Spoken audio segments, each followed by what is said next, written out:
ఓం నమో వెంకటేశాయ. ఈరోజు అనగా 26/12/2024 తిరుమలలో కొనసాగుతున్నటువంటి భక్తుల రద్దీ అన్ని కంపార్ట్మెంటు నిండి ఉచిత దర్శనం కోసం ఎంబీసీ ఎంక్వైరీ ఆఫీస్ వరకు క్యూలో ఉన్నటువంటి భక్తాదులు.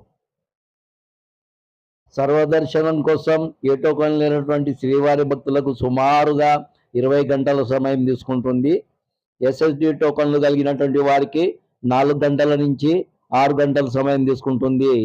300 రూపాయల ప్రత్యేక ప్రవేశ దర్శనం కలిగినటువంటి వారికి సుమారుగా 3 నుంచి 4 గంటల సమయం పడుతుంది. ఈ నెల 28న ఉదయం 9 గంటలకు డయల్ యువర్ ఈఓ కార్యక్రమం ఉంది. భక్తాదులు ఏవైనా తిరుమలలోని సమాచారం ఈఓ గారికి తెలియజేయాలంటే ఇదొక సదవకాశం. ఈ వీడియో నచ్చితే లైక్ చేయగలరు.